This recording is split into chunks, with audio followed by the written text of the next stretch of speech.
প্রেসক্রিপশনে লিখি AVN of the head of the femur, তো জিজ্ঞেস করে স্যার এটার অর্থটা কী, তখন যেটা বলতে হয়, যেটা আমাকে বোঝানোর জন্য যেটা বলতে হয় যে avascular necrosis of the head of the femur. তো অনেকে জিজ্ঞেস করে স্যার হেড তো হলো, তাহলে আমি পুরোটা চেঞ্জ কেন করবো? এখানে একটা ভালো কোশ্চেন, সেটা হচ্ছে যে আপনি পুরোটা কেন চেঞ্জ করবেন? এভাসকুলার নেক্রোসিস সেইটাই, সেটা হচ্ছে যে আমাদের যে ফিমারের যে পার্টটা, তার এটা হলো হেড, এটা হচ্ছে নেক, এটা হচ্ছে ট্রোকেন্টার, এটা হচ্ছে শ্যাফট। তো এই যে ফিমার, এখানে নর্মালি সব জায়গায় দেখা যায় রক্ত চলাচল, হার্ট থাকে উপরে, তো রক্ত চলাচল উপর থেকে নিচের দিকে নামে, কিন্তু এই আল্লাহ তাআলা দুই একটা জায়গায় কিছু এক্সেপশন দিয়ে দিয়েছে। এক্সেপশনটি হচ্ছে এই হেডের ক্ষেত্রে যে সাপ্লাই, ব্লাড সাপ্লাই, সেই সাপ্লাইটা দেখা যায় আমরা বলি ডিস্টাল টু প্রক্সিমাল, মানে দূরের থেকে কাছের দিকে যাচ্ছে।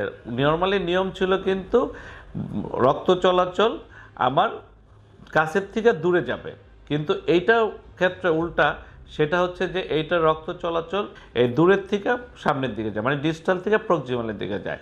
তো যখনই যে কোনো কারণে স্টেরয়েড খাওয়ার কারণে যে জিনিসটি হয়, এভিয়ান মেনলি স্টেরয়েড ইন্ডিউসে হয়, ইডিওপ্যাথিক বলি আমরা, এমনিও হতে পারে, কোনো কারণ ছাড়া হতে পারে। তো যে স্টেরয়েডের জন্য তখন হয় কি, তার ব্লাড সাপ্লাইটা বন্ধ হয়ে যায় এখানে, এই যে এখানে যখন ব্লাড সাপ্লাইটা বন্ধ হয়ে যায়, তখন আর সে এই পাশটার সাপ্লাই পায় না। না পাওয়ার কারণে রক্ত না পেলে তো আসলে খাদ্য যাবে না, খাদ্য না গেলে আলটিমেটলি এই পার্টটা ডেড হবে, এটাই সত্যি। তা আস্তে আস্তে এটা ডেড হওয়া শুরু হয়।